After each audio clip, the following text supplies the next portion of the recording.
3, 2, 1, go. How's it going? Welcome back. For today's therapy session, I thought we'd want to tell you about the interpersonal model. And it's basically an idea that every relationship that we have in our lives has a coinciding set of moods and feelings that go with it. So with negative, when then you have conflict with someone, you have negative feelings and attitudes about that person, which can reflect in the workplace, or if it's a family friend, or it's a family member, it does reflect poorly, and it also affects your general state of mind, your mental health. And there's also, of course, on the other side, there's positive feelings, when things that make you happy or excited, or you want to share news with that person. So we want to focus a lot, obviously, in our lives to have positive feelings and relationships with people. So even you and me, we have a client therapy, we have a relationship in the sessions that we go through now. So I want to see if you're having any conflicts or issues with a relationship that you have, maybe we can try to improve it so that can help definitely strengthen our communication in our next couple of sessions. Yeah, currently I'm having issues communicating with my father. Okay.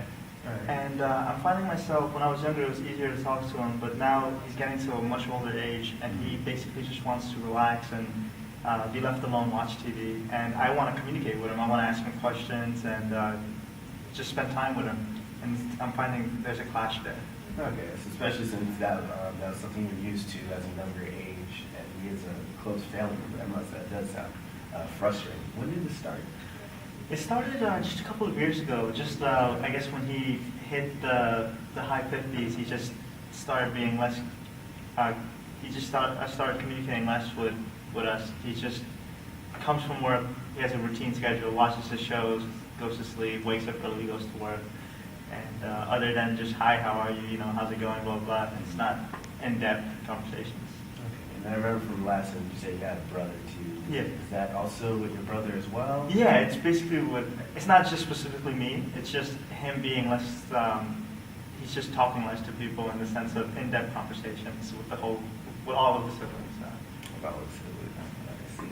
So I noticed that you do notice that. Does your other siblings, do they notice that too? Have you talked to them about Yeah, that? I spoke to my brother, and what he said was, this is not just dad, this is old age. People who reach a certain age, they've done it already.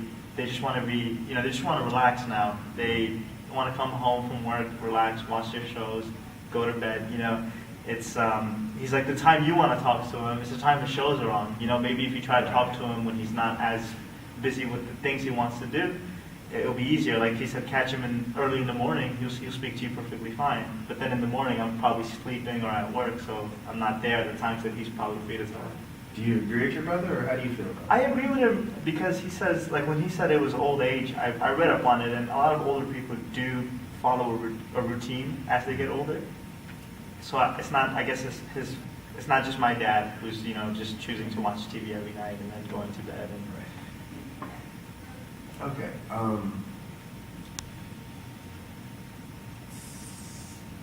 Well, I mean, there are certain strategies that you can use. Have you tried to talk to him about this already? I have, yeah, but the thing is, I have the issue when I hold a lot of things inside and then I let it out in the wrong time. So by me telling him, I tell him in an angry voice and I just let it out. Like, it's hard to open up to you, it's hard to talk to you. You're always watching TV, you're always on YouTube watching videos. It's hard to communicate with you. So it's, because like I said, at night when he is, watching a specific show or watching news on the computer, I come from school and I just want to talk to him, and it's just, like, leave me alone, I'm doing this in the moment, so I just get upset. But I guess I don't see his point. Like, he's like, this is a bad time, I'm watching the news or I'm watching, my show. Can you just, like, give me a couple of minutes or 30 minutes? And I just usually just storm out. Okay, well, definitely for that, there's some techniques that you can try to improve that, especially since he is creating a wall, and his excuse is to go back to that activity. You can also try using what we call, you can try empathizing or taking perspective taking. It's pretty much putting the other person, having them put themselves in their shoes, per se. You can open up by saying you can just switch the roles. You know, how would you feel if you needed to talk to me about something that's happening currently in your life and so forth? But I was saying I was too busy to indulge in some media taking, such as watching TV, or you know, say how he uses YouTube. And then you can follow up with that with definitely using I statements. Are you aware what I statements are? Yeah. You are? Okay. Yeah. So you can definitely, because I've seen before that you try to use a bunch of you statements. I was just gonna say that I'm very. I know of I statements. I don't use them much. It's usually you. So I have an issue with that, and it's not just with my dad. It's with my siblings. I basically, what they say is you never see your side. Like you don't see your fault. You're just trying to come at someone. Right. This is what you're doing wrong. So that is a continuing issue I have. We can come up with a list. You can just jot down some notes of how, when you want to say you statements, you can flip that in terms to how I feel when you do these certain type of statements. That would definitely take off a lot of blame out of your words, so he doesn't feel like he's being attacked or there's a lot of negative emotion. And he can tell that you're serious about the topic that you want to discuss with him.